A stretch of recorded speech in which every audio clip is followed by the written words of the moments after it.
প্রায় সেদিনকে দক্ষিণেশ্বর স্টেশনে কিছু না হলেও 7 থেকে 8,000 লোক নেমেছিল। সেই চায়ের দোকান থেকে প্রথমে 1 ডেকচি গরম জল ছড়া হয়।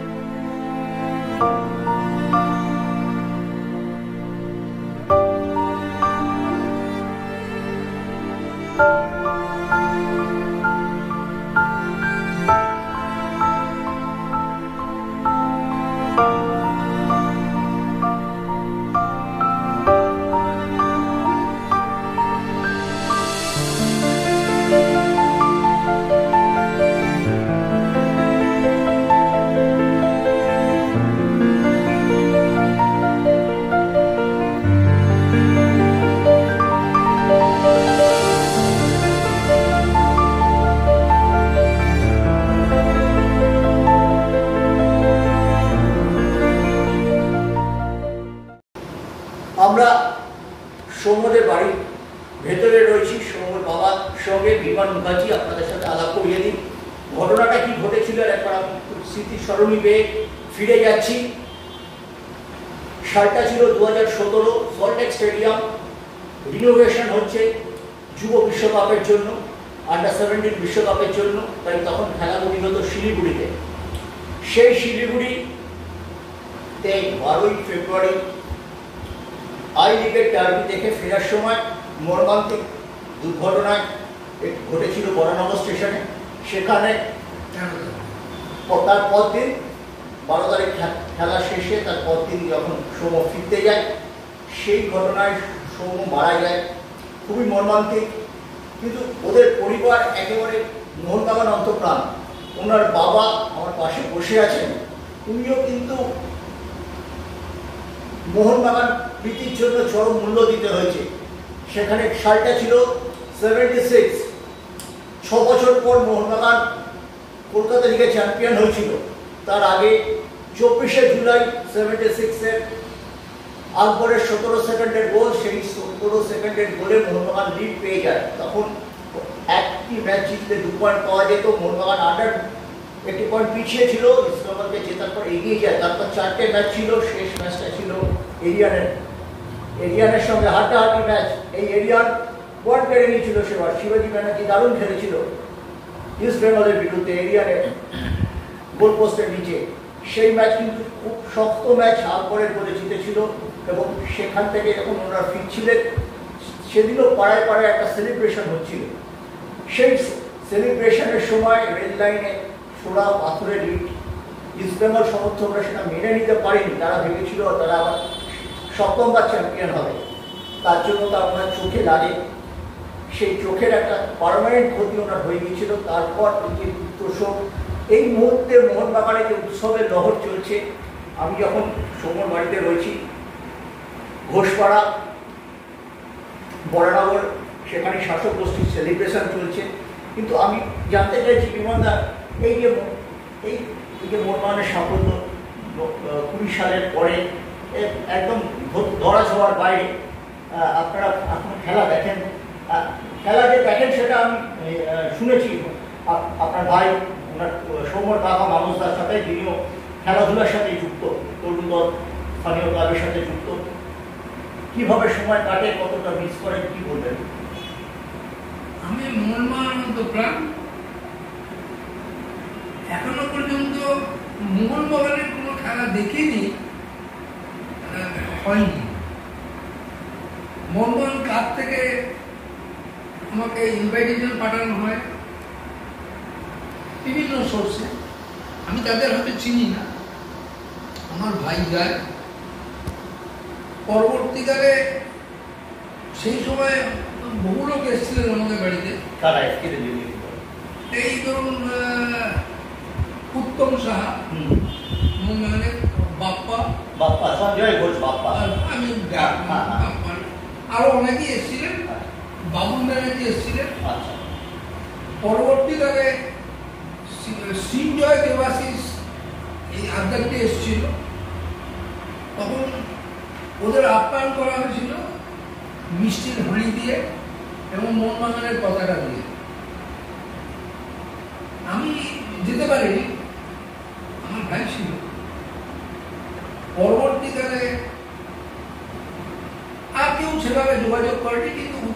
বাপ্পা এরা প্রায়ই যোগাযোগ করে, ঠিক আছে। আর দেবাশিস দত্ত আদ্যাপীঠে এলে ও আমাদের বাড়িতে আসে, ঠিক আছে। ও আমাকে অ্যাসিওর করেছিল অঞ্জন মিত্র থাকাকালীন, অঞ্জন মিত্র বলেছিল যে সৌম্যকে আমি মোহনবাগান ক্লাবের মেম্বার করবই। সেখানে কিন্তু সঞ্জয় ঘোষ, দেবাশিস দত্ত তখন সবাই একসঙ্গেই ছিল, এখনো সবাই একসঙ্গেই আছে, তার তো বদলায়নি কেউ। যে এখন হয়তো একেবারে 100% একসাথে নেই, তবুও একটা মোহনবাগান, বৃহত্তর মোহনবাগান পরিবার, মোহনবাগানের বিরোধী নয়, সবাই মোহনবাগান, সবাই মোহনবাগান। এই অবস্থাতে অঞ্জন মিত্র, সৌম্য তো অঞ্জন মিত্রের বাড়িতেও যেত, অনেকের বাড়িতেও যেত, এবং ওর জন্য অবারিত দ্বার ছিল। নিশ্চয়ই আমরাও দেখেছি, কেন্দ্রেও যেত, কেন্দ্রেও যেত। এবং পরবর্তীকালে অঞ্জন মিত্র যখন বলেছিলেন, তারপরে অঞ্জন মিত্র চলে গেলেন, অঞ্জন মিত্র বছর দুয়ের মধ্যে অঞ্জনদাও মারা গেছে, অঞ্জন মিত্র চলে যায়। তারপরে কিন্তু এই উত্তম বাপ্পা এরা ছাড়া আর কেউ আমাদের সঙ্গে যোগাযোগ রাখেনি। দেবাশিস দত্তর সঙ্গে, দেবাশিস দত্ত খবর নিত বিভিন্ন সোর্সে, আমরা সেগুলো পরে খবর পেতাম। মানে যারা রেগুলার মাঠে যেত তাদের সঙ্গে ইন্টারাকশনে জানা যেত যে দেবাশিস দত্ত বলে দিল। এবং দেবাশিস বলেছিল যে আমি যতদিন আছি আমি চেষ্টা করব। প্রথমে আমাকে ওরা বলেছিল, তো আমি বলেছিলাম যে আমি আর মেম্বার হব না, কারণ আমার ছেলেই চলে গেল। বললো যে তাহলে আমি কাকুকে, মানে মানস মুখার্জিকে আমি মেম্বার করিয়ে দেব। পরবর্তীকালে মানস মুখার্জিকে মেম্বারশিপ করিয়ে দিয়েছে। কারা করে দিয়েছে? দেবাশিস কত? তা তো আমাদের তো বছর দুই, মানে উনি সচিব হওয়ার পরেই হয়েছে। অত আমি ডিটেলসে জানবো না, কিভাবে হলো না হলো তাও আমি জানি না। হঠাৎ বাড়িতে আমাদের বাই পোস্টে কার্ড এলো, সেদিনকে খুব আনন্দ হয়েছিল। বিমলদা একটু ফ্ল্যাশব্যাকে ফিরে যাবো 1976 এর সেই ঘটনা, সেই হয়েছিল কিভাবে 10ই আগস্ট আগরে গোলে জিতেছিল মোহনবাগান সেই এরিয়ানের সাথে ম্যাচ। তারপরে এরকমই সেলিব্রেশন হতো 6 বছর পর লিগ চলে, কি হচ্ছিল? আমরা মাঠে গিয়েছিলাম খেলা দেখতে।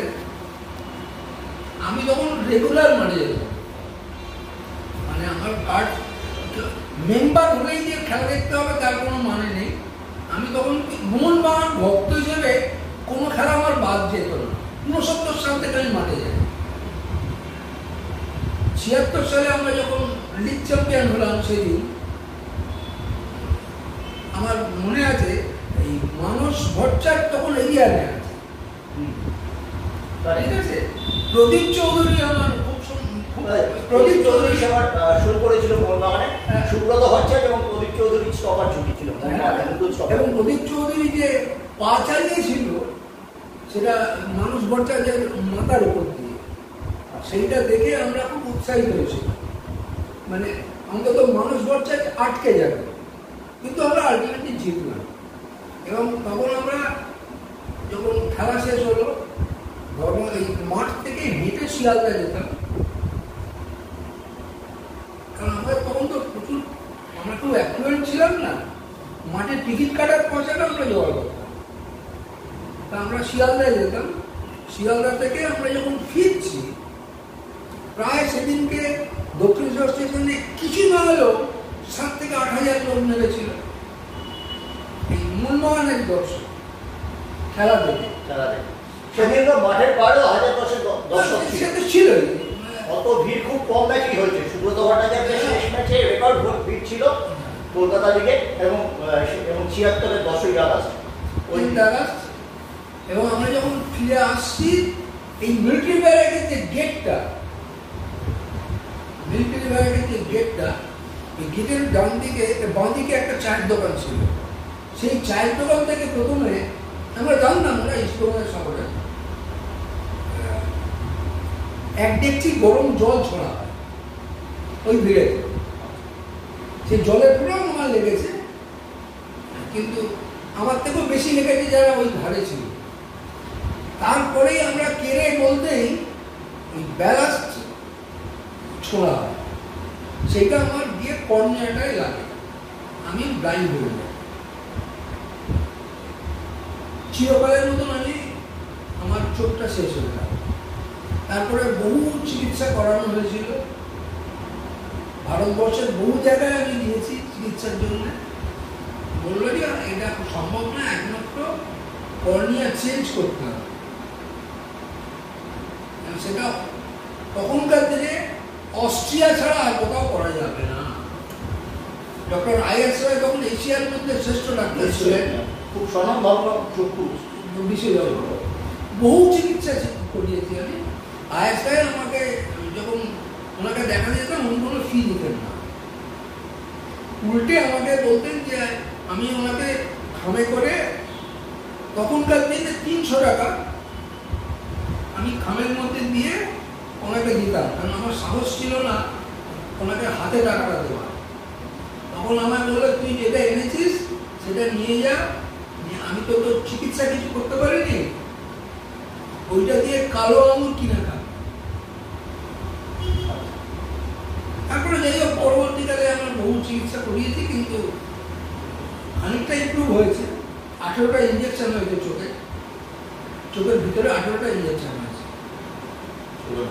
হ্যাঁ, ওই একটি ফুটবল প্লেয়ারের এটা প্রাইজ, চরম মূল্য, মোহনবাগান প্রেমের চরম মূল্য। এটা একটা প্রাইজ আমি পেয়েছি। আমি একটা কথাই এখানে বলবো, মোহনবাগান ক্লাব কিছুদিন আগে সেরা সমর্থকের পুরস্কার চালু করেছে 29শে জুলাই।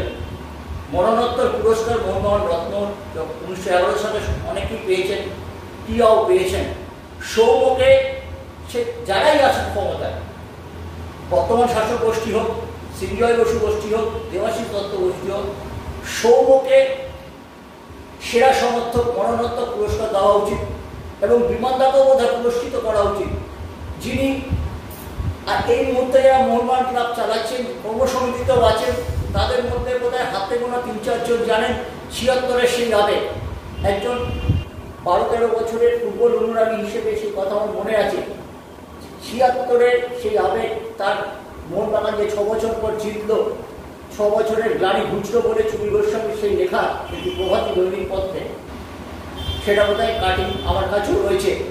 ভাবা যায় না সেই 76-এর আবেগ, সেই 76-এরও বিমানদারও একটা নিশ্চয় ক্লাবের তরফ থেকে মেম্বারশিপ দিতে চেয়েছিল, ক্লাব নেননি। কিন্তু 29শে জুলাইয়ের মঞ্চে এরকম মানুষকেই আমরা দেখতে চাই। আমরা দেখেছি বর্তমান সচিব একটা প্রপোজাল দিয়েছিলেন যে 50 বছরের যারা মেম্বার, পুরনো মেম্বার, তাদের সংবর্ধনা দেবেন। সঞ্জয় বসু ইলেকশন বোর্ড শুরু হয়ে গেছে, কার্য পদ্ধতি শুরু হয়ে গেছে, তাদের কাছে বলেছিল যে এনাদের তো আজীবন সদস্য করা হোক, 29শে জুলাই ব্যাপারটা পেন্ডিং আছে। ঠিক তেমনি এইভাবে যদি এই পরিবারকে ভোলা যায় না,